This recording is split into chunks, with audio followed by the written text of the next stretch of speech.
ಈಗ ಅವಧಿ ಮೀರಿ ಪಾರ್ಟಿ ಮಾಡಿದ್ರು ಅನ್ನೋ ಕಾರಣಕ್ಕಾಗಿ ಈ ಇಟ್ಲಾಕ್ ಮ್ಯಾನೇಜರ್ ಮತ್ತೆ ಓನರ್ ಮೇಲೆ FIR ಆಗಿದೆ ಸರ್. ಈಗ ಎಲ್ಲಿ ಸುಬ್ರಹ್ಮಣ್ಯ ರೈಲ್ವೆ ಸ್ಟೇಷನ್ ಸೆಲೆಬ್ರಿಟೀಸ್ಗಳು ಅಂದ್ರೆ ಪಾರ್ಟಿಯಲ್ಲಿ ಇದ್ದಂಥವ್ರು ಕೂಡ ಈಗ ನೋಟಿಸ್ ಸರ್ವ್ ಮಾಡಿದ್ದಾರೆ ಪೊಲೀಸರು. ಅದು ನೋಡಿ, ರೆಗ್ಯುಲರ್ ಆಗಿ ನಾವು ಒಂದು ಪೊಲೀಸ್ ಇಟ್ಟಿದ್ದೀವಿ, ಒಂದು ಪೊಲೀಸ್ ಸ್ಟೇಷನ್ ಇದೆ. ಆ ಪೊಲೀಸ್ ಸ್ಟೇಷನ್ ಲಿಮಿಟಲ್ಲಿ ಏನೇನು ಕಾನೂನು ಬಾಹಿರವಾಗಿ ನಡೆಯುತ್ತೆ ಅದನ್ನು ಅವ್ರು ನೋಡಲೇಬೇಕು. ಅವ್ರು ನೋಡಲಿಲ್ಲ ಅಂತಂದರೆ ಈಗ ನಾವೇ ಕೇಳ್ತೀವಿ. ನಾನೇ ಆ್ಯಸ್ ಹೋಮ್ ಮಿನಿಸ್ಟರ್ ಕೇಳ್ತೀನಿ, ಏನ್ರಿ ನೀವೇನು ಮಾಡ್ತಾಯಿದ್ರಿ, ನಿಮ್ಮನ್ನು ಯಾಕಪ್ಪ ಅಲ್ಲಿ ಇಟ್ಟಿರೋದು ಅಂತ ಹೇಳ್ತೀನಿ. ಆ ಕಾರಣ ಒಂದು ಅವ್ರ ಜವಾಬ್ದಾರಿನೂ ಕೂಡ ಹೌದು.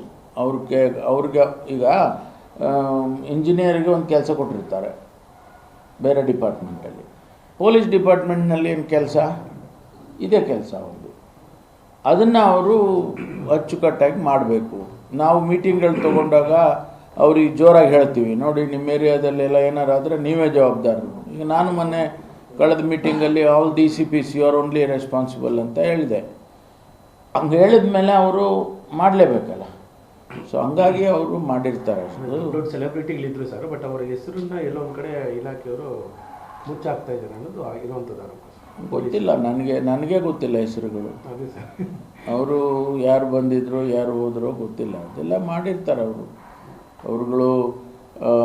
ರಿಜಿಸ್ಟ್ರ್ ಮಾಡುವಾಗ ಹೆಸರುಗಳು ಇರ್ತವೆ, FIR ಮಾಡುವಾಗ ರಿಜಿಸ್ಟರ್ ಮಾಡುವಾಗ ಇದ್ದೇ ಇರುತ್ತೆ. ಸಪೋಸ್ ಒಬ್ಬರನ್ನ ಬಿಟ್ಟರು ಕೂಡ ಅವ್ರು ಹೇಳ್ತಾರೆ, ಅವರೇ ಹೇಳ್ತಾರೆ, ಯಾಕ್ರಿ ಅವ್ರನ್ನ ಸೇರಿಸಿಲ್ಲ, ಇವ್ರನ್ನ ನನ್ನ ಮಾತ್ರ ಸೇರಿಸಿದ್ದೀರಾ, ಅವ್ರನ್ನೂ ಸೇರಿಸಿ ಅಂತ ಅವರೇ ಹೇಳ್ತಾರೆ. ಆವಾಗ ನೀವು ಅನಿವಾರ್ಯ ಸೇರಿಸಲೇಬೇಕು. ನೀವು ಬಿಡಬೇಕು ಅಂತ ಆಸೆ ಇದ್ದರೂ ಕೂಡ ಇನ್ಸ್ಪೆಕ್ಟ್ರಿಗೆ ಅವನು ಸೇರಿಸಲೇಬೇಕು. ಯಾಕೆಂದರೆ ಅವ್ರು ಹೇಳ್ತಾರೆ, ಸ್ಟೇಟ್ಮೆಂಟ್ ಕೊಡ್ತಾರಲ್ಲ ಅವರು. ಹಂಗೆ ತಪ್ಪಿಸ್ಕೊಳಕ್ಕೆ ಆ ಥರ ಮಾಡೋಕ್ಕಾಗಲ್ಲ.